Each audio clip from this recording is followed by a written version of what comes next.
Hello, lovely listeners. The Water Trio is back.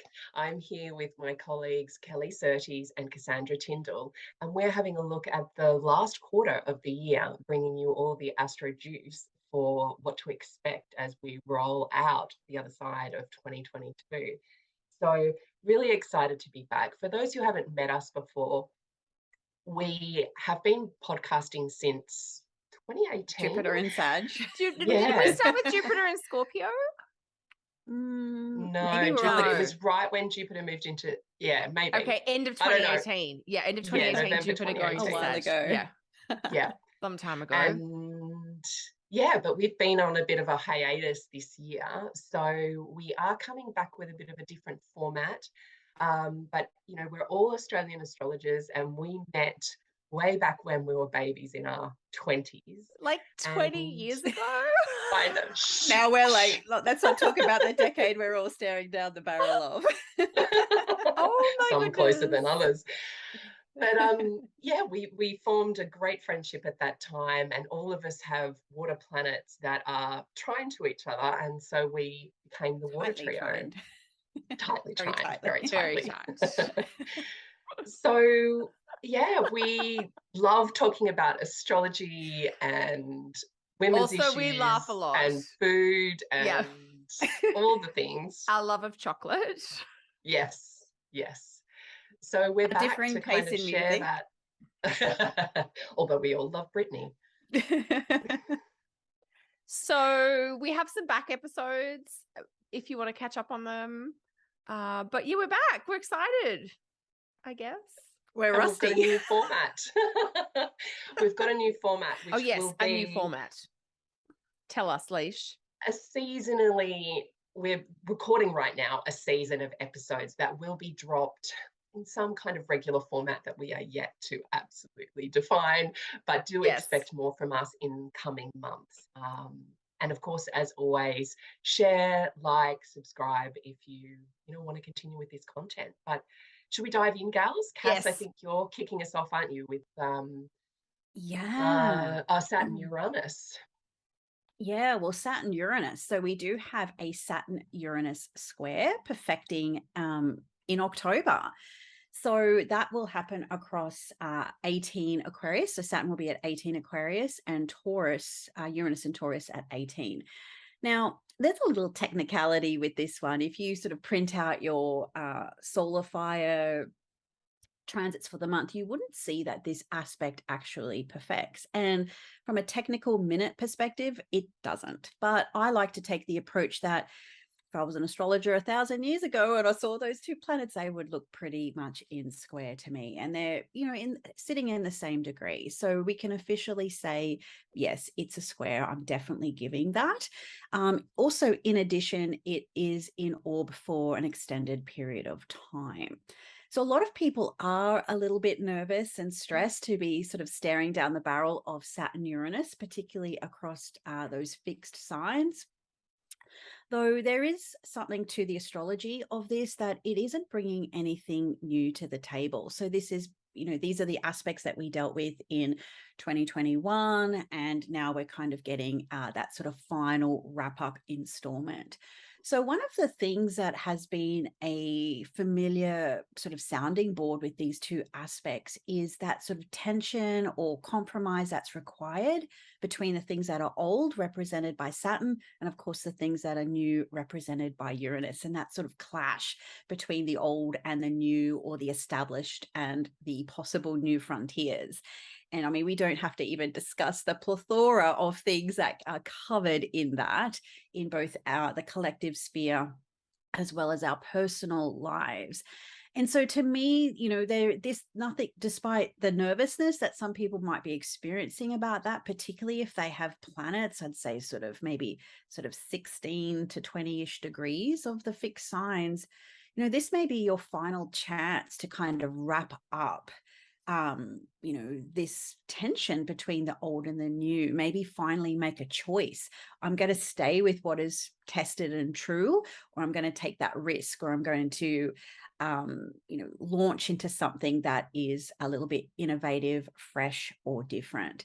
And I do feel from a collective standpoint, we're going to experience more of that tension between that push for progress, but also remaining with tradition for a little bit. So there is a baby with the bathwater type of compromise that's kind of here, there. And while, yes, I think it's fantastic to move towards things that are new, fresh, and different, doesn't mean we have to throw out any lessons or wisdom or experience with that. You know, take that with you and then reinvent the wheel in a sense. So there are a few thoughts and ideas, but I guess my main message with that is I think this will wrap up maybe some of the tension and difficulty of the past kind of 18 months, at least on a personal sphere potentially, and help you one way or another, you know, leave that man or leave that job and start something you've always wanted to do, whatever it symbolizes in your birth chart as per your houses.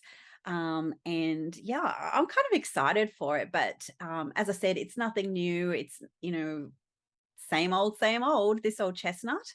And it might just kind of bring back some things that maybe you thought, whatever you avoided before, are kind of back on the table to sort of really, you know, okay, here it is again.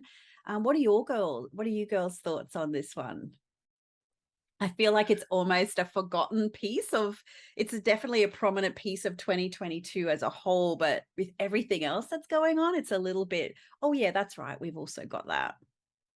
Yeah, totally. And considering everything going on at the end of October, which will open up now, it does seem kind of, but I think it played its piece too in all of that Leo season drama that we saw. So exactly what you're saying, Cass, it's nothing new. I mean, my sense with this is two things I want to say. One is, how can we have freedom and responsibility? You know, so it's not this either or, it's the freedom of Uranus and the responsibility of Saturn. You know, so that's that balance point between total anarchy, but, you know, also total authoritarianism. So how can we find that balance point in the world and in our own lives as well? And maybe even having a responsibility towards freedom too. And I think that takes me to the next part, which is the idea of fighting the long-term rebellion. You know, pushing back. So many of us are seeing things in the world that really need to change and are slowly changing, but this isn't going to happen necessarily in our generation. You know, this might happen for our children or our children's children, but it doesn't mean that we should stop the fight or stop the push or stop the change. So yeah, it is this sense of, okay, this is something bigger, part of a much greater cycle. So getting, like, gearing yourself up in that Saturnian way to keep pushing back. Yeah, so that's my thoughts. Kel, what about you?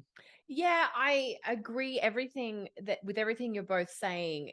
And I was just checking some dates. So I think our first Saturn square Uranus was early 2021, like February-ish.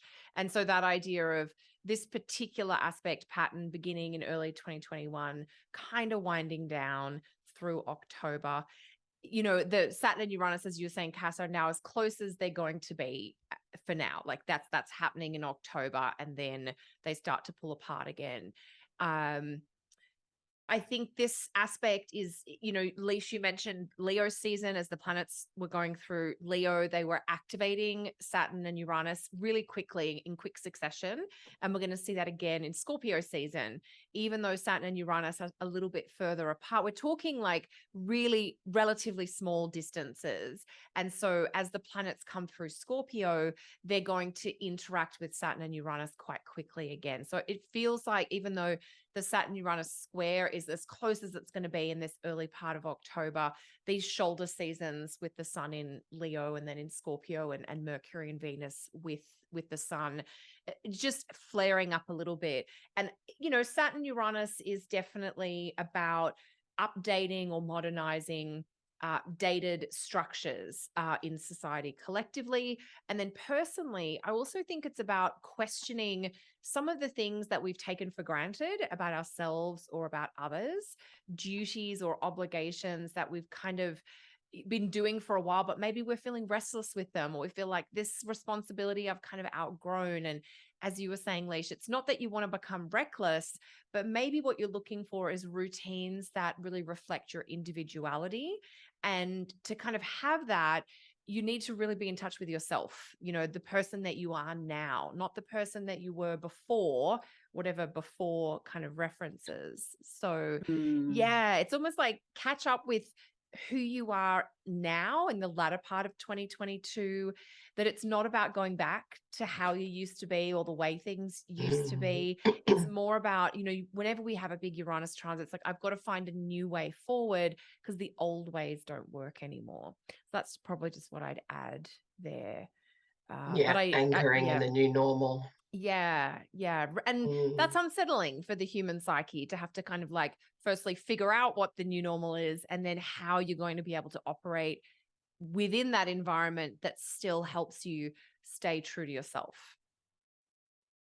Yeah, which, you know, we were talking before we started recording about authenticity as well. And, you know, how in later life, especially us as women, it is that, you know, that Saturn piece in maturity, we actually find authenticity, you know, and it's that ability to push back against things too, of I have more experience, I have more knowledge, and I have more wisdom now. What does that look like? Who am I in that? And I'm not willing to let go of that anymore, or you know, Deny it or suppress it or push it away. exactly. Yeah. Yeah. Yeah, it's sort of like the idea of just because you took a long time to, you know, make a mistake or get to the point where you are, doesn't mean you have to, you know, stick with it. Just because you took a long time to get to one place, you might get to that place and realize, well, actually, it isn't what I thought it was going to be. And it's okay to change your mind or course correct, or just go, you know, what I call Richard Branson it, just screw it, let's do it. I'm just doing something different or heading into a new direction. So it's definitely not easy stuff. But I think, yeah, that relationship between, you know, real freedom comes from being responsible or having that discipline or having that certain level of stoicism to a certain point, because it's that container, all those rings of Saturn is what actually holds the structure to either rebel against or break away from or have authenticity with. So there's a really unique relationship. It doesn't have to be either or. It's finding the compromise, as per the square, between you know, how much of maybe the tradition versus the new, or the tried and true versus the possibility. So yeah, it's you know, a big part of where collectively I think we're situated, and then of course there's those personal points in our charts and in our lives as well. Yeah. It's very kind of experimental and fast paced, I think, at the end of the day, that, like, as you said, Cass, it can have taken you a long time to realize something or to recognize perhaps what's not working or what needs to change. But then once you have that recognition or that sense of, oh, I get it now, what happens after that can move quite quickly. Yeah.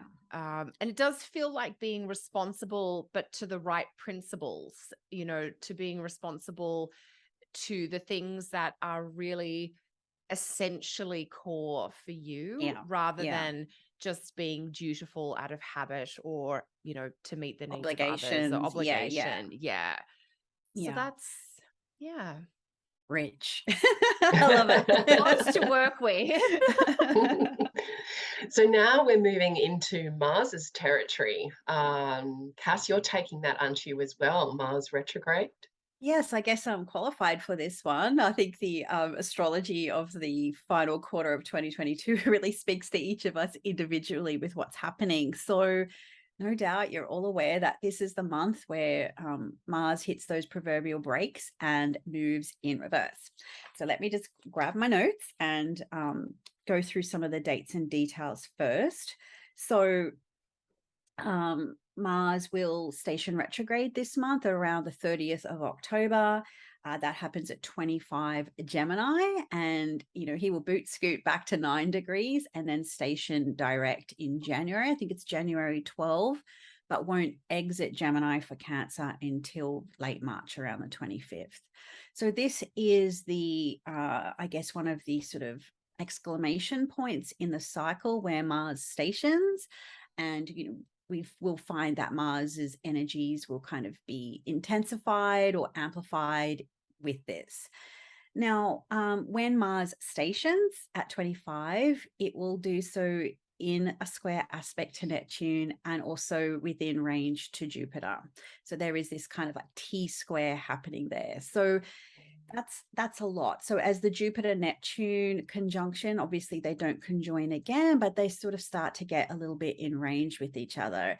And so we might be coming back to some hopes or possibilities or ideals or dreams that was sort of permeating the skies in the earlier part of 2022, peaking in April.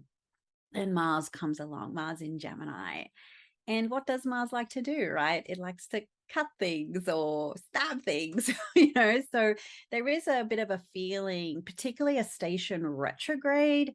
It is like a bubble bursting or something popping or something not turning out what you thought it might turn out like. So I think that's something to be mindful of with this particular station. Now, Mars retrograde, so there'll be, Mars will be retrograde until January, from 25 to 9 degrees, as I mentioned. And, obviously I've been thinking a lot how to articulate this particular transit, and I can't. All I can really think about, it is messy. Okay. So last time we had Mars retrograde, it was in Aries. So it was in its own sign. It was pretty much, we knew what we were going to get with that. Whereas with this particular feature, we have Mars in Gemini. So Gemini is already sort of a busy sign. It's a distracted sign. It's all of the pots on the boil kind of sign. So, and Mars doesn't have a great deal of sort of essential strength or dignity in an air sign. So it is, I feel like Mars, it needs a job to do, and it needs some kind of traction, or it needs some kind of grippiness, if you like, to what it's trying to do. Whereas Gemini is more sort of a bit diffusing, or it's like that, our buffet of crazy, and it's like, well, what choice do I choose kind of thing. So I really do feel that it's a very messy transit. And so in addition to just the fact that it's in Gemini and there's a huge level of busyness, it's also looking to Mercury as its guide during this period of time. Mercury, it travels through 9 signs, I think, during, its time. It has, 3/4 of an annual cycle in this retrograde. So, Mercury is doing its own thing as well. But in terms of how to work with this or what to do with this transit, I found myself, as a Gemini rising, practicing the no, and going back to the Saturn-Uranus square. What am I willing, what are my 3 big rocks in life? What is important to me? And making sure that my sort of martial focus is on those things. And then anything else is just kind of, a little bit of fluff and bubble and happiness. But, as long as those primary priorities are really in focus, is going to be really helpful. So if you've kind of got varying options, so 10 things on your plate that you would like to finish this year, but thinking about, is that even manageable? Is that even doing, is that possible? And so it might be taking that Martian sword and cutting things away and focusing on things that are really aligned with, maybe some of the Saturn-Uranus pieces. What is your priority? What is important to you? To eliminate some distractions, and for some of us, that distraction might be social media. Some of that might be other people's wants or desires, or it might be career ambitions, and you're thinking, that's actually not what I want. So there is this, when Mars, hits the brakes and pulls in, it's closer to us. That's this sort of traditional Vedic or Indian perspective. When a planet retrogrades, it shines brighter in the sky at night. So it's calling our attention. So for the next few months, we've got our Gemini houses are going to be that primary focus. And this transit of Mars in Gemini is really the, I guess, swan song that will lead us out of not only Saturn in Aquarius, but also Pluto in Capricorn. Yeah. And I haven't really formulated my ideas about this, but it was so interesting when we had Mars in Gemini the last time. It sort of welcomed Pluto in Capricorn. And now we have Mars in Gemini retrograde again, and it's exiting. So obviously there's not a sign relationship between Gemini and Capricorn, but I think there's something that might, if you think about how we consume information since 2008 compared to now, how different just that is. Now, there's also one other piece. It's probably not going to necessarily apply to every single person, but really speaking to the Gemini risings, I suppose, because I'm thinking about this for myself as far as, making choices. And of course, apply this to your own house topics.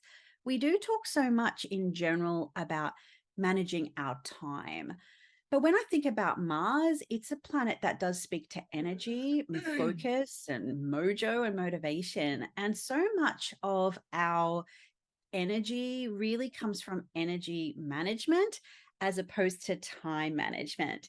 And if you think, you have a procrastination scroll and then it sucks your time, but it also sucks your energy and focus, because then you've got to kind of rebuild to get back into that momentum or flow of work. Now, I think when we think about energy management, it is really about what can I cut away? What can I eliminate? What can I focus my mental energy on in a more constructive manner? Because when Mars in Gemini winds up this tour, then what will happen is Saturn will come to the 10th house and then form that overcoming square to the first house. So I really do think that for everybody, not just Gemini risings, that a lot of what is done in this particular retrograde phase will either set you up for success with the Saturn transit, or you don't want to basically hit the finish line of this era of astrology, worn out, burnt out, and then, hit that sort of Saturn in Pisces wall. You sort of want to maybe consolidate your energy, focus on the things that matter, and attack this transit like a warrior in a way, rather than sort of being burnt out from battle because you tried to fight too many things at the one time. I could talk about this transit till Christmas, but I won't. And I'm going to pass it over on to you guys. But I just wanted to kind of, give you a few sort of broad ideas about the transit. First and foremost, I think it's going to be messy. The more you can focus and consolidate, decide what's important as you move into it, by the time, so you're not basically worn out, strung out, mentally fatigued by the time you get to the end of it. So yeah, over to you, Kat. I've used that word messy as well, but I've used it particularly for a period of time in October and November where the Mars is in square to Neptune, which is from about the middle of October through to about the third week of November. I know Mars is going to be retrograde right through till January, but this start of the Mars retrograde to me seems kind of uniquely messy, confusing, maybe overwhelming, because of that long drawn out square to Neptune. Normally Mars would make a square to Neptune. He would do that a couple of times. He'd make a hard angle to Neptune a couple of times a year, and it would last for a couple of days, and we'd all be a bit overwhelmed or dazed and confused, and then we'd get on with it. But we're going to have like 5 weeks of this Mars Neptune square. So that idea, and particularly between Gemini and Pisces, this idea of like, what is the data or the information versus where are the edges being blurred? Where are we telling a tall story because it sounds engaging or it's evocative, but maybe we've lost touch with some of the information or the facts that were there. And so I think, I totally agree with that messiness. I think confusing, I would add, overwhelming, and lethargic. Like I think the start of this Mars retrograde, it feels like sluggish, that congested, if you have been doing too much for too long, if you have been spread too thin, if you are scattered, if you're busy with busy work, but not attending to the important, meaningful things like those big rocks that you referenced, Cass. I think that's like a Stephen Covey thing where you talk about like the big rocks and then the little rocks and then the sand. If you've been sort of doing all the things, you're going to get to that latter part of October and you might find, whether it's burnout, whether it's exhaustion, whether it's a physical tiredness, that sense of just, complete, I need a break, I need to shut down, I need to disconnect.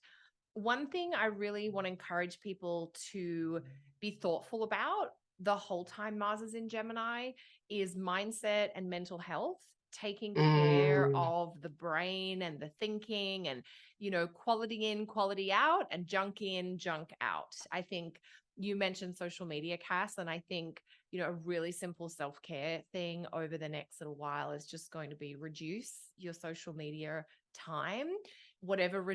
Think about cutting it in half or cutting it down by 20%, whatever that looks like for you. Read books, read print media, buy an actual magazine.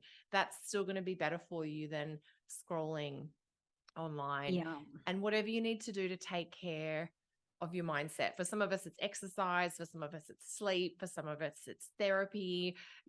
I love gardening. That's something that I always find really nourishing. So whatever it is that grounds you is going to be really important, I think.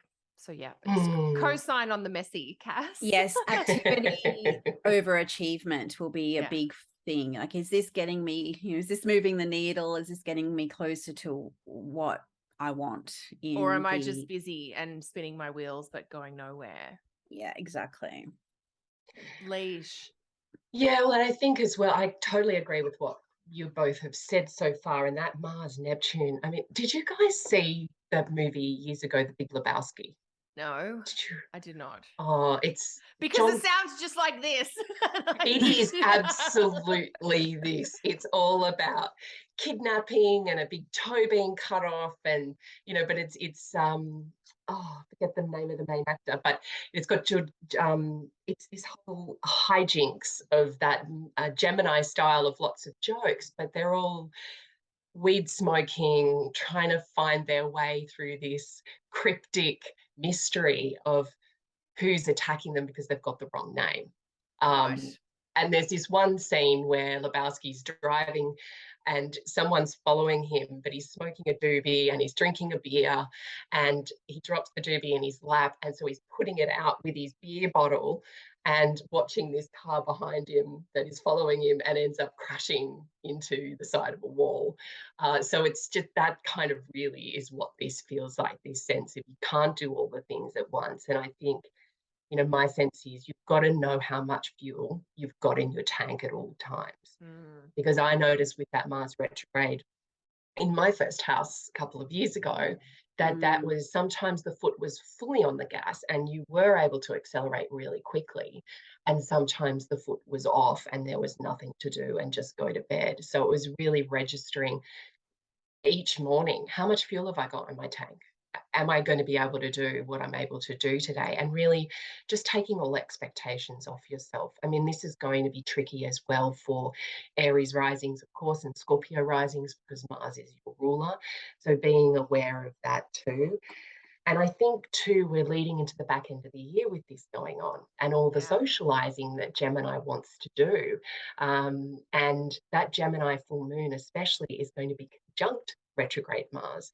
So it may be doing your socializations in a different way. It may not be doing all the normal kind of silly season and accepting all the invitations. It may be being aware of, especially in that period where Mars is square Neptune, there's only so much energy I can take in from other people too. That kind of permeability of the Mars and, the Neptune and the Jupiter together may mean you don't want to be out in big crowds. You may not want to go to all the festive parties and things like that. So just being aware in that period of time of exactly what you were saying, Cass, what you say yes to, what you say no to, and what you're putting yourself in. And Kel, everything you were saying about mental health, I 100% agree with. And I'd also add into that nervous system too. Yes. So taking supplements, doing what you can, meditation, anything, getting out in nature, anything that helps calm the nervous system, because Gemini is related into that as well. And one good thing, that kids know to do is those fidgets, and Gemini is so much about A, the lungs, so breathing well, but B, the hands. So a good thing to doing is perhaps picking up small crafts like crocheting or knitting or whittling or anything that can help take you out of your head and into your body through, that fine detailed use of the hands as well. So I will be doing lots of weeding in my garden, I think. nice. It's so like tedious and specific. But anyway, I just find that really therapeutic. That and jigsaw puzzles is something that I also really love as like a Gemini kind of thing, where you're busy doing something, but it allows the other part of the brain that like deeper processing. Anyway, Yeah. that's a couple of random things from me on Yeah. that one. And Well, I'll be Huberman Lab. wrapping. Sorry, go on, Leash. Oh no, I've been listening to the Huberman Lab. I don't know if you guys know Oh, about yeah, him. I do. Yeah. Yeah, and he was talking about focus yesterday, this kind of idea of you shouldn't expect yourself to be able to focus for more than 90 minutes on a task and then give yourself a 30-minute break. Yeah. Exactly. And that's what I'm going to be applying to my life and potentially my clients' mix too now is 90 minutes of focus, 30 minutes of rest, so something else to think about in terms of focus too. For sure. And I'm with you, Cass. There's so much that could be said about the Mars retrograde. But I think, we've talked about the dates, we've talked about the main themes. And of course, to everyone listening, we look forward to hearing your stories. Like, let us know. I'm also really curious about how each person, the 12 different iterations by house placement, if Mars retro is in the 2nd or in the 5th or in the 7th, like, for me personally, it's in the 4th. And it's funny, isn't it? Because we all have like a little take based on what it is that we're going through. Yeah. And so Gemini's 4th house for me, and we're actually doing a renovation on our home. And that word or that concept of renovation, like it's tied into this retrograde for me. So even when I interpret it, I'm like, so when you renovate something, you deconstruct it, you pull it apart and you figure out all the inner workings and mechanics, and then you put it back together in a different way or an updated way or an improved way. You make it relevant to the moment. Of course, we'll be updating some plumbing and heating stuff, but we're also changing the space so that it meets the needs of where we are now, because what it was somebody else's dream or vision from many years ago. And in our own charts, we all have these tendencies based on the houses in our chart that is based on the old us. It's the you of 5 or 10 or 15 years ago. And sometimes I think the gift of a long cycle, like a personal planet retrograde in a house, is to take you deeper into what you really need in that part of your chart or your life. When the planets go through on their normal cycle, you just kind of do normal things. But when they stick around for a while, you can get a little bit deeper. You can peel back more layers. And so as much as it may be uncomfortable along the way, I think it has really rich value and insight to offer. And we'll be able to kind of connect with that, digest that, integrate that. That's February, March of 2023, but for now we're in the deconstruct. How does it work? What do we, how might we want to put this together differently? And anybody who's done a renovation knows that the way you think you're going to put it together when you first pull it apart is not actually how you put it together in the end. And it's literally a messy process. It is it's one of those things where I'm like, it gets worse before it gets better. Yeah, and I think totally. that is so good for this. So yeah. I could go on and on. And all those little hiccups along the way. You just don't know what happens when you start pulling walls apart or you start cracking open pipes and moving them around, So which speaks to frustration too, because I think that's part of what this will be about as well. And I didn't mention it is, where we can get frustrated or irritated or angry about something is actually a place to visit and think about and work out, where haven't I put a boundary in place, or, where haven't I used my willpower or my personal power, Mars, to speak out. And so in this 3-act play, the shadow we're in right now, the retrograde itself, and then the final is that opportunity to think about, what is your anger trying to tell you? What signals are you getting from that? And how can then you, in that later period, speak out from that place of personal power more strongly too? Yeah, it's going to be big, and we'll be talking about it a lot, in various places and things. And I do think that this transit, the way we enter it and the way we experience it and the way we exit it will probably be multifaceted. It's Yes. not going to be, okay, this is the thing, and it's just going to be this thing. It's going to be all the things, I think. A lot of variables and a lot of things being in flux. Correct. So talking about all the things, Jupiter going Oh. back into Pisces, Cal. All the yeah. So okay, so right, this is my little bit here. So I'll get my notes.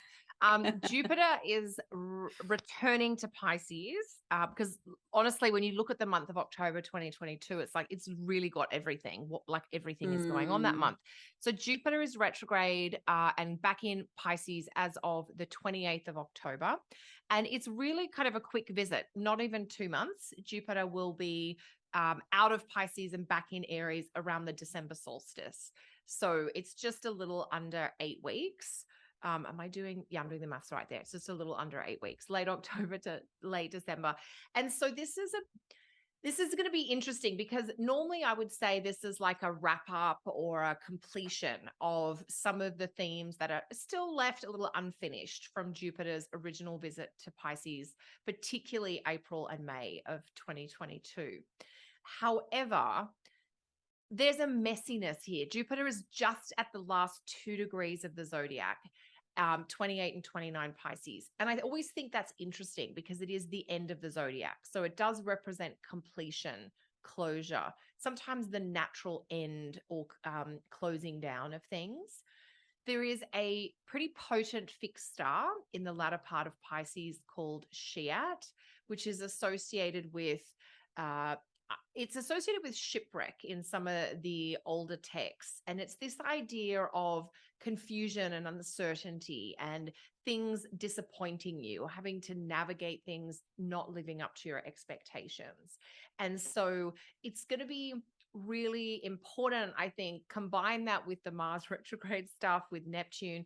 The Jupiter coming back into Pisces picks up the Mars at the end of Gemini almost right away, so that is feeding into this. And I think the word I have is chaos for Jupiter in this latter part of Pisces. It's like too much of too much.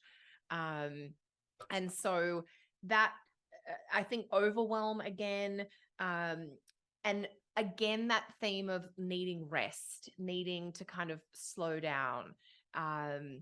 So there's some of my initial themes, but I'd be curious to hear if you girls have any thoughts about this. In my mind, it is important that Jupiter's coming back into Pisces, but it sort of feeds immediately into the Mars-Neptune drama that's going on. And I think it will amplify that and make those themes bigger. Yeah, unless you've got a planet or an angle in your chart at 28, 29 Pisces, in which case I think it's, got a much more of a personal impact. But that idea of so much happening at once, that sort of chaotic, unfocused quality of Pisces, I'm just going to have to take a little bit of care around that, I think. But what are you girls thinking about this? Yeah, that disordered thinking. I mean, the one good thing I like about it is that Jupiter won't be looking to Mars, at least from Pisces. It's only looking to itself. Yes. But other than that, it's that really disordered thinking. And in ancient texts, Shiat was also associated with flooding. And I think that, this sense of being flooded in, or even lost at sea, that sense of, okay, there's not a lot I can do right now. Everything's fogged in. When we had the flooding here in Australia earlier this year, we weren't able to leave our town because we were totally flooded in. The river was up, and we just had to wait to see what would happen when the waters recede. Now, our town was luckily okay because our catchment's smaller, but what people were dealing with further up and down the coast was all of a sudden the floodwaters recede and there is chaos, there is messiness, there is disorder. And it's like, okay, how am I going to pull all of this back together again? And I think we need to be careful about where our compassion takes us here, because it could be the fact that our compassion or our empathy might take us in a direction that will actually leak our energy or bleed into our lives in a way that isn't supportive or conducive for us. So not to say don't be compassionate, but just be really careful around how your compassion teaches you to act. Make sure that your boundaries are clear in terms of where you're going and what you're doing. So What about you, Kaz? Leisha, I just wanted to clarify something, so that you're like giving what you can give without giving so much that you leave yourself empty or neglected. Yeah, because we've been talking about that empty tank earlier. Yeah. And also It's like sometimes giving through you, but not from you. Yeah, but also sometimes our compassion means that we act in places that aren't needed. You know, we may feel like we have to go in and misplaced or misdirected compassion, or like you're coming from a good place, but you're not directing that towards the right outlet or the most useful place. Yeah.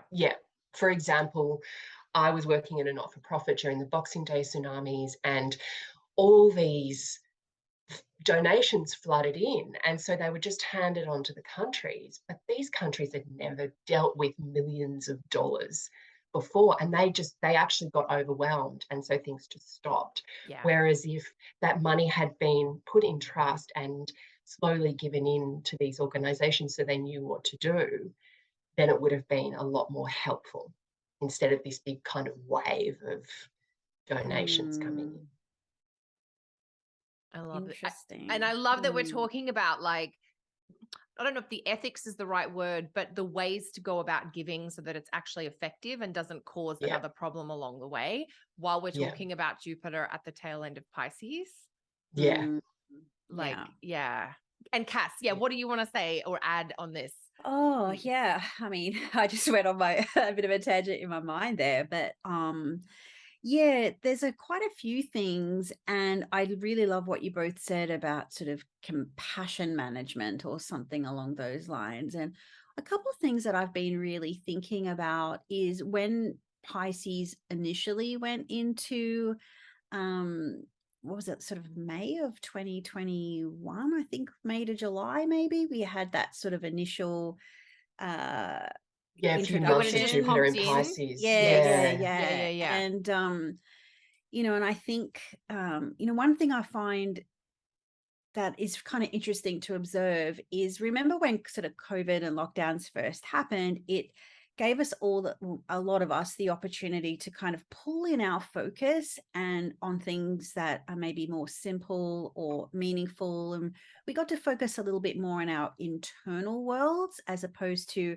outer worldly achievement or ambitions or the things we sort of have to do to keep wheels turning. And then life sort of got back on track to a certain extent. And some of us have lost a little bit of what that meaning held, you know what I mean? Because we just got, back into the rhythms of things, and maybe just this short, brief, but kind of messy dip back into these waters is a little bit of a check back in of how have we allowed ourselves to become maybe a little bit shipwrecked in the wrong ocean, if you like, you know what I mean? And helping us to kind of get back into maybe a faith or a purpose or something that's meaningful, and sort of leaning a little bit on your ideas, Leash, and then maybe acting from that place. But sometimes you sort of almost have to get lost in order to find yourself again, you know what I mean? And that in between or that meantime is where that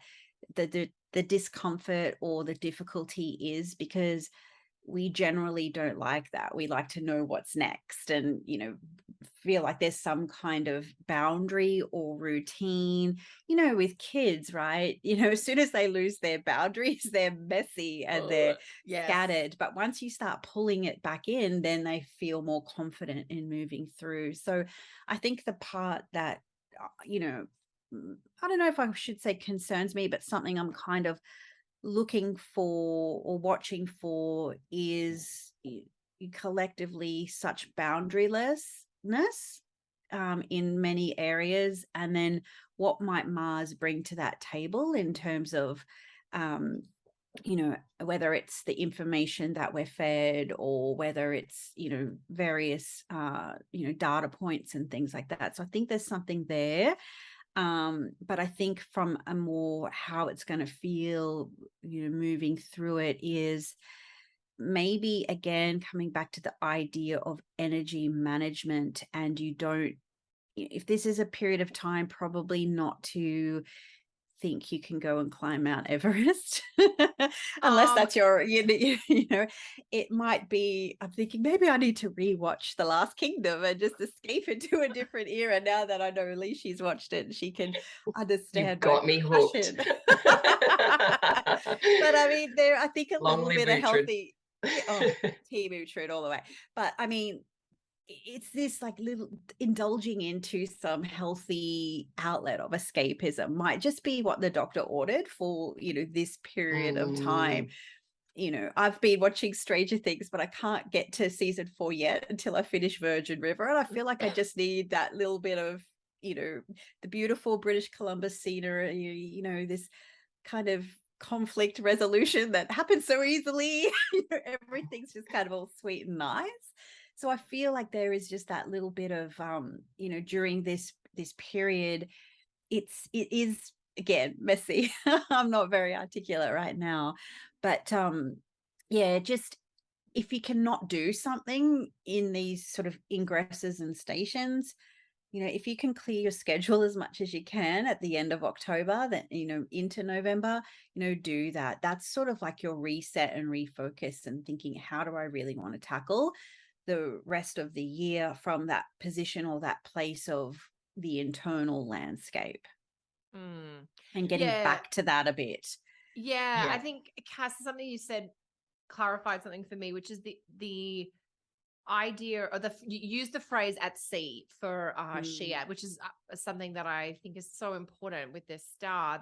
And if you're at sea with something, you're in this sort of unfocused, unclear, maybe not moving. Very discombobulated. It's very discombobulated. And I think, how comfortable are each of us with that idea of being at sea? Like, can you accept being in a place of uncertainty or not having clarity, or even not necessarily knowing what's next or when the next thing's going to happen?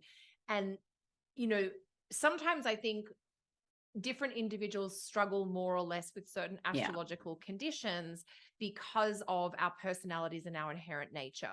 If you're not great at self-regulation, anytime Mars goes into a difficult state, it's going to get harder for you, because there is this sense of there's more to regulate here, and I don't know if I have the great skills for that, which is sometimes why kids can have that as more of a trigger thing. And with this type of Jupiter, Jupiter comes back into Pisces and almost immediately goes into station, because it doesn't really cover a lot of ground. So it's not moving quickly. It's just like, oh, I'm popped in and I'm here. I'm just bobbing around for a bit, which feeds back into that mythology of being at sea, which is we're not really moving anywhere. We're not really doing anything. And this was something I was really clear on as part of the Jupiter and Pisces transit earlier this year. This is not a productive Jupiter. Water is an element that will not move, and like it needs to be impacted upon, and when it does move, it can be very powerful, but it is not intrinsically motivated. And so with Jupiter and Pisces, there's this sense of that sluggishness settling in, or that congestion.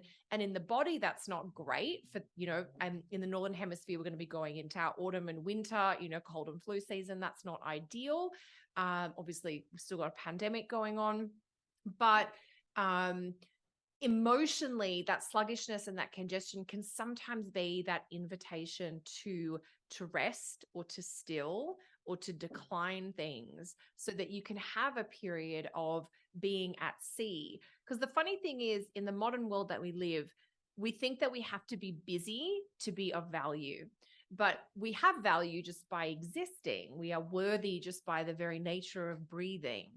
And there's something about reconnecting. I think, Cass, you were touching on this. Like, what is it that's going to be that sort of spiritual guide or motivating principle for you? And if you've lost touch with that internal place, this is going to be the time to reconnect. And we're getting some feline confirmation here. So in true Jupiter from a Pisces. sense, yes, this is from a like, Pisces. Yeah, it's good. You We're come to like say hi to the Jupiterian this part, but oh yeah, his tummy tells us he's Jupiterian. he's Jupiterian. Yeah. You know, he's gonna He's just literally taking over. oh, Winston, hey, the people's Bless. cat. Just beautiful. So that's Don't lick the Jupiter in microphone. Pisces. Anything So else you that's guys want to Jupiter. say on Jupiter and Pisces? I know we still have eclipses to cover. Yes. I guess the thing is with So Jupiter is don't expect that because there's dignity that it's going to be great. No. yeah, and I think we all learnt that back in April, May as well, didn't we? In many ways. Yeah, Yes. totally. Because I think a lot of people were a little bit disappointed. Mm-hmm. Yeah, people Yeah. kept asking me, what are you going to do? I said, no, I'm not doing anything. That's the whole point. I don't want to do things. I want to sit on the beach, or I want to be in a warm environment, but I don't want to be, go, because this is, So It's just so take a leaf from internal. Winston's book. Just, sit in the sun, squint your eyes, and just know you're the king of the house because you exist. That's true. And this is interesting because it does bring us into the eclipses, really. This North Node in Taurus, South Node in Scorpio. I'm really seeing how the North Node in Taurus is asking us to choose stillness over chaos, or serenity over crisis and drama. And yet these eclipses and the timing that they're happening in as to what's possible. So we decided to do this as together as a double header, which is why, the first eclipse is actually on the 25th of October. So this is a solar eclipse at 2 degrees of Scorpio, looking to Mars stationing square Neptune. So that is going to be very much a Is there purging, even a letting technical go. term? I know. Sorry, Lee. Purging and letting go. Yes. Yeah. Which is the double down effect of the South Node in Scorpio is absolutely about that. But it's that I just get this sense that the mental chaos is going to be very much heightened from a couple of days before this eclipse. And then we've got, the 25th is the eclipse, the 28th of Jupiter into Pisces, and then the 30th is Mars actually stationing. So really that last couple of weeks of October, beginning of November, as we're in an eclipse window through that whole period of time, is just this sense of disorder, chaos, messiness, and a little bit of anarchy. Yeah. And going into that, that Bardo period of timelessness, and I would say absolutely, if you can, clear your calendar at that period of time. Don't have any expectations on yourself of what you should be doing and where you should be going and how much energy you're going to be able to put into things, because, South Node eclipses in and of themselves are draining too. And we've, Mars will have squared Neptune, what is it, on the 13th of October? So really mid-October, the whole way through, is a period of time to just take care of yourself. Everything we've been talking about, take care of yourself mentally, and, get thee to water is what I'm always going to say about South Node eclipses in a water sign. So Jupiter and Pisces will be already inviting you there. Salt water is brilliant for South Node eclipses to be able to kind of do some purging and releasing in that period. But I think it's a lot about death and rebirth cycles, what's going to be coming up there. Winston is so distracting. I can see. I'm trying not to look. I always find it interesting, he's getting the squinty eyes, Leash, so he's agreeing with your astrology right now. This girl's onto something. He knows the camera. Yeah. Oh my gosh. Well, that's the Scorpio thing as well, isn't it? The secrets, the mysteries, the shadows of things. And so these might be what's brought up in this period of time. We've got Mars ruling this eclipse, pretty much standing still on its station degree, square to Neptune. There is this sense, and we're heading right into that witchy time of the year too, aren't we? This is all around Halloween. So there is this sense of what's hidden coming up from underneath, you know, the veil thinning in all of this. And I think emotional overwhelm is likely to be part and parcel of this too. So Scorpio, keep it in your tight circle. You know, what is it, Cass? You In the talk about that vault. circle of trust. Oh, the circle of Yeah. trust. Yeah, Yeah. from Meet the Parents. That's Meet the from. parents. Yeah. Yeah. You know, Yeah. find your circle of trust, bring those people in, bring them close to you in that period of time to be able to deal with the energy that will be going on right at the end of October. Did you guys want to say anything about this eclipse as compared to the next one first? I mean, I do. I mean, I agree. Oh my God, I'm having like the moment where it's just like I've got cat hair everywhere. It's just this. Yes, the South Node, and the water, and the South Node is not great for accumulation and material world goals. So it's not about, you know, the big things that are going to secure yourself financially, or necessarily about worldly ambitions. And this eclipse, you know, it's at 2 Scorpio, and the South Node is at 13 Scorpio. So it's a South Node eclipse. So even though it's new moon, it's South Node. And it's really about, oh, what purge do I need? What declutter do I need? Where do I need to detox? But it's also about that spiritual. I always think of the Buddhism philosophies and the Buddhist perspectives when I think of the South Node, about non-attachment and about right action. The idea of coming so deeply back to yourself that you are in touch with that kind of essential good that is not meeting or achieving any kind of worldly goals, but is just allowing you to be in that place of, this was just the right thing to do, even if it didn't bring me anything. You know what I mean? It's not like getting something for doing something. It's just doing the right thing.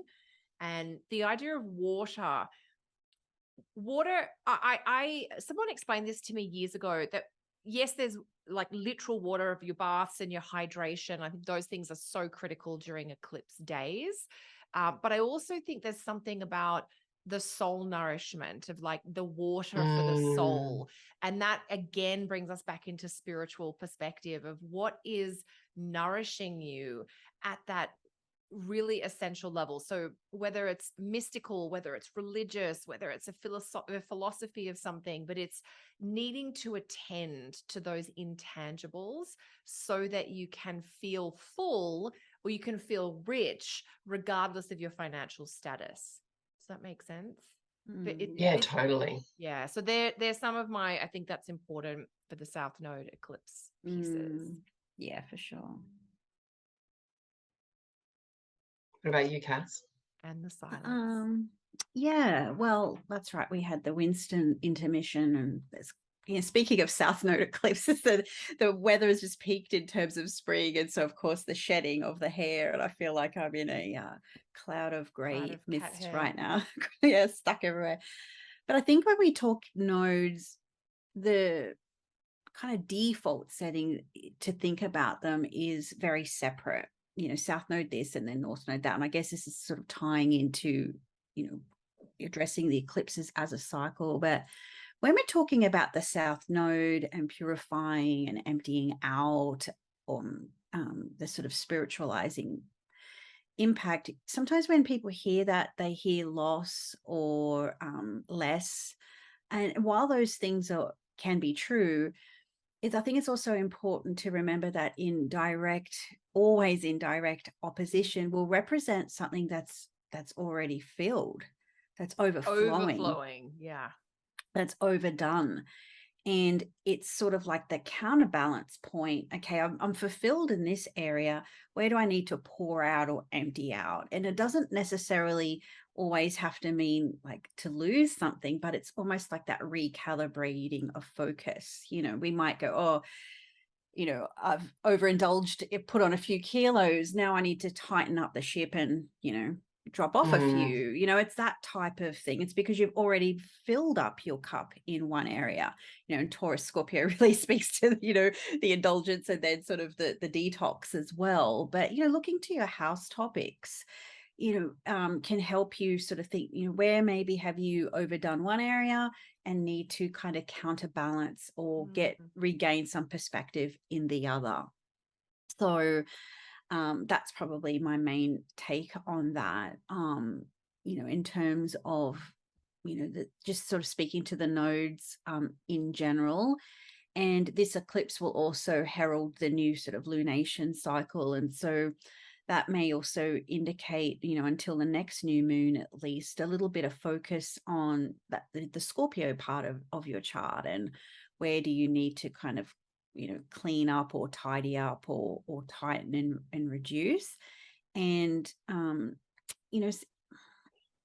I don't know if I'm going to articulate this quite well, but I know in a previous podcast, we talked about when the nodes change signs, and I spoke to the idea of simplicity versus complexity with Taurus and Scorpio. So this new moon eclipse is inviting us to dive into complexity. It's diving into the mysteries, as you said, Kel, and the messy stuff, the things that, lie underneath that still Scorpio lake, and have a little bit of a dive into that, because, Taurus likes to keep things kind of, a little bit more at face value, but then, what is underneath all that, and have a little bit of a dive into the mysteries, whatever those may be, according to your particular house in your birth chart. Which then brings us to the other end of eclipse season. Yes, exactly. Which is that lunar eclipse, and that's happening at 16 Taurus on the 8th of November.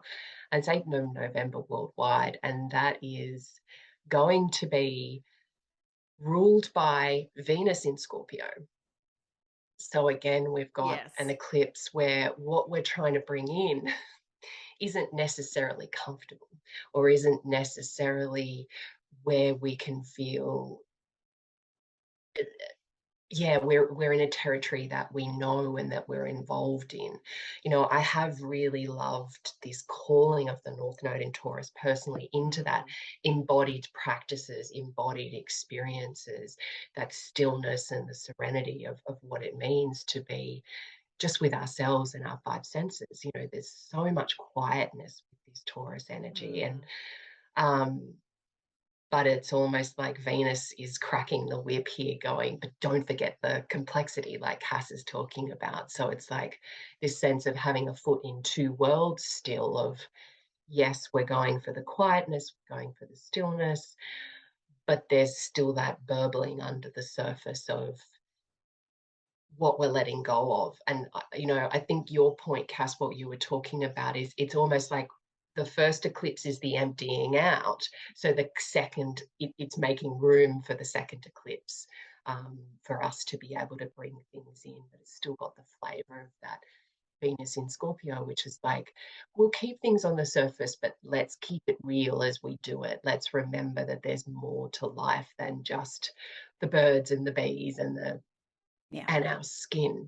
We are human. We have been gifted with emotions and feelings and all of that stuff for a reason. So it's not one or the other, but it's the both together, straddling that world, if that makes sense what I'm saying.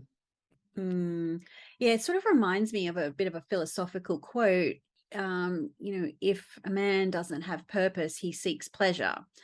And so this eclipse can, now that Jupiter's back in Pisces and got sort of a little bit of a recalibration of energy and focus with Mars, it is kind of, Mars and Gemini, it is a bit of, okay, where are you focused on pleasure and focused on purpose, and where do you sort of need to, rebalance things a little bit, or shift some perspectives around that, and that will be a different sort of story for each of us. Whereas this guy, he's just in pleasure mode all the time. As Kat is kind of allowed to be. Yeah, it's an interest. Normally, I love the full moon in Taurus. I think it's such a beautiful expression of like lunar energy and like earthy energy. But given that we've got Uranus in Taurus and we've got the eclipse. And this is it's a really tight to the nodes eclipse, the full moon in Taurus eclipse. So I think it's more of a total eclipse, which adds a level of drama as well. And by degree, it very closely activates the Saturn-Uranus square. It really does. And the moon is so tight to Uranus at the eclipse. Yeah. And yeah, there's a feeling of like there's a couple of astrological technical reasons that bring me to this word that I'm going to share about this eclipse in November, which is this feeling of like being trapped or being held, the idea of being contained or being in a situation that is not to your benefit and not quite knowing how to get out or what to do. And the condition of the moon, but also the ruler of the eclipse being Venus in Scorpio, really near the sun. It's almost like a gilded cage, perhaps. A little bit. Yeah. Or maybe seeing something that you thought was a pleasure situation and realizing that there is this quality of being trapped, or that over craving for desire is somehow controlling you, if that's a way to put it. Yeah. Is it that pleasure pain principle? It's almost the edge between the two. Yes. Yeah. And so that edge, that concept of pleasure pain, because that's something I think people will relate to. But yeah, how that relates to maybe like luxury versus freedom, or stability versus connection. There's a few other things in there, I think, where we're going to be just really deeply going underneath, because even though the lunar eclipse in Taurus is a North Node eclipse, it is still ruled, as you said, Leash, by a planet in Scorpio. So we kind of don't leave the depths behind yet. We're not ready to fully, there is still something in the complexity that we're trying to puzzle out. There's still a mystery we're trying to solve. And yeah. It's reminding me of a scene in the Hunger Games as you're talking, where they go as winners into a fancy party in the capital, and they're eating all this food, and then they're drinking this drink to vomit up so that they can keep eating the food. Oh my gosh. And but for people who've come from nothing and poverty and having to scrape together, it was almost this, that the power and control of the Scorpio in juxtaposition of, the indulgence, this sense of, because that's what the Romans used to do. They used to eat and eat and eat, and then vomit, and then eat and eat and eat. And go again. So it's this North Node, South Node of, where am I indulging too much? And what pain is that causing me? Am I going too far into pleasure? And is that actually causing harm or pain to me? I don't know. I love it. And then that's bringing me right back to what Cass was saying before about, I almost think sometimes with the North Node, the house it's transiting in our own chart, we are being encouraged to go a little bit too extreme in that part of our lives. We're encouraged to go so deeply into the Taurus part of our chart, that the house topics of Taurus for each of us, that we might overdo it, that it might not be balanced, that we are, excessively in that part of our lives.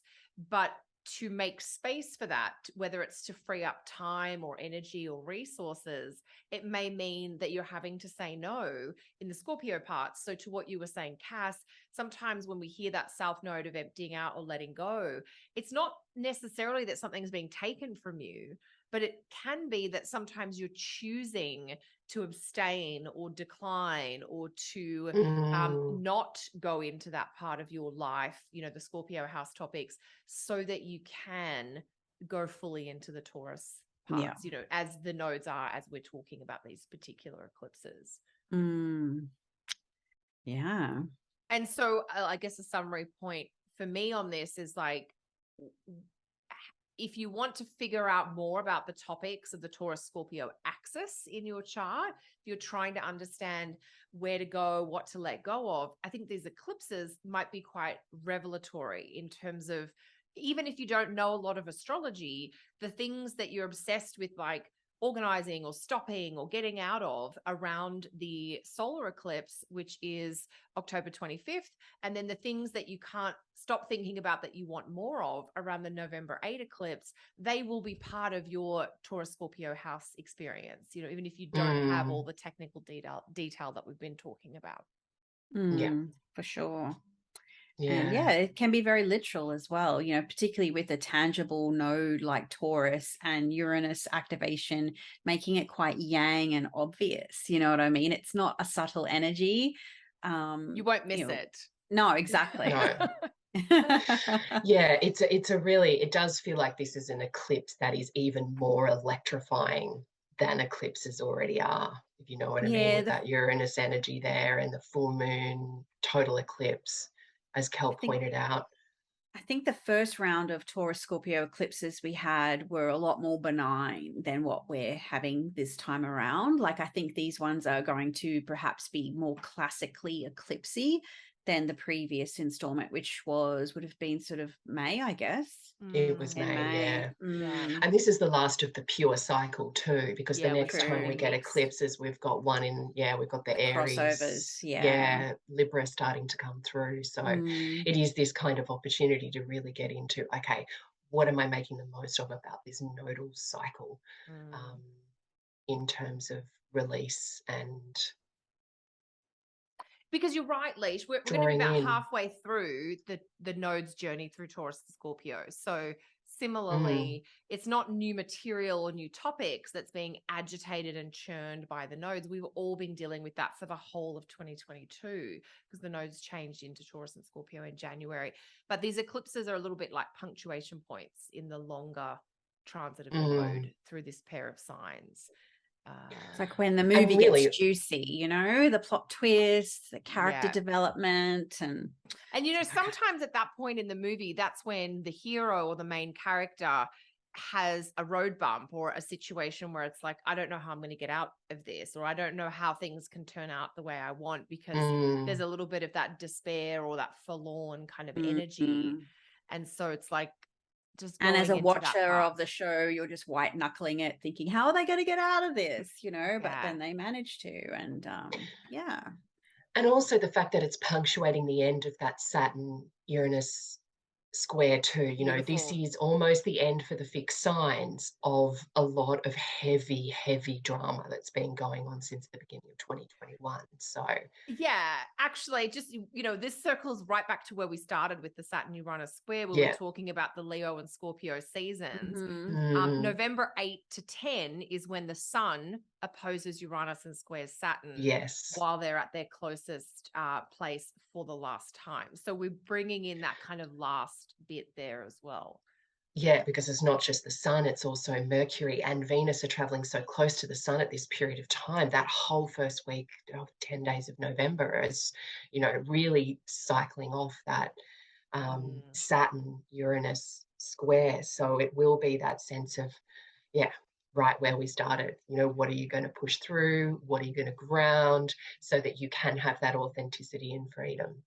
And we've talked a lot about this, these eclipses and even the Saturn-Uranus from like a personal perspective and emotional perspective. And there's just a couple of topics that I think will be in the collective or in the news through these eclipses that might be worth just a quick mention, which are energy prices and resources for like heating and fuel for cars heading into the winter in the Northern Hemisphere, but also food prices and food supply. I think these are topics intimately connected to the nodes moving through Taurus and Scorpio. And I think we're just going to see there's a lot of, this won't be new. We're already having conversations about that. We're already seeing information come out about it. It's been going on all year, particularly. It's nothing new. It's not new, but it is, it feels like it might come to front and center. During, and to that, Leash, you mentioned the 2-week Bardo period. Like I think from the 25th of October until the 8th of November, that's when it's, at its kind of most unstable, shall we say. Well, especially considering the shadow of that 25th of October eclipse is going to fall on the planet in Russia, Kazakhstan, Ukraine, that whole area. It's which has visible been through that part of the world. Yeah. So it's you get it into Europe, Western Europe a little bit. It's not actually casting a major shadow because it is a partial eclipse. Partial eclipse. Yeah. But the darkest, deepest shadow is Kazakhstan and Eastern Russia. Yeah. But also Ukraine. And, they have been at the core of why a lot of this energy issues and food And instability food. Yeah. has been happening. It's not the cause of it, but it is showing how fragile the systems are Yes. that have created where we are right now, that really Uranus and Taurus has been showing us since 2018, for Yeah. those who've been watching and listening. So there is this sense of, okay, this is a last ditch effort. And even, going back into history, this whole cycle of Saturn and Uranus together started in 1987, 1988. And that was when the Eastern European nations started to push against Crumble. communism Yeah. and started to, there was that big, forget the name of it, that big picnic that happened that, was over a couple of weeks, and it just kept spreading across nations as a way to protest and rebel against hard authoritarian structures. So interesting that this final square is happening in similar way, like similar countries are involved. So yeah, a little bit of my mundane I love Scorpio-ness it. coming out. And we got to and stay in here Venus more. Venus is combust the whole time. So even though she's in Libra, she's not helping much. Yeah. Yeah. Yeah, I have a 10-minute So story about that, but I won't share it now. I know we could keep going Stay on tuned. and on Stay and tuned. So yeah, but lovely to chat, gals. And as always, please, if you've enjoyed this episode, there is more coming. So please like and subscribe and share and do all the things, and leave us a comment. We always Great love to to hear see from you all our again. listeners. Yeah. Yeah. Very quickly, do you guys each want to drop your website URL so people can find you? We've all got Just stuff my going name, on. CassandraTyndall.com. AliciaYusuf.com. And I'm kellysastrology.com as well. Awesome. We'll put all those links below and any other details. And yeah, it's so good to do this again with you both. Yes. Yeah, Missed it you is. guys. Great to be Yeah, back. missed you too. Okay. Bye for Okay, now. bye. Bye.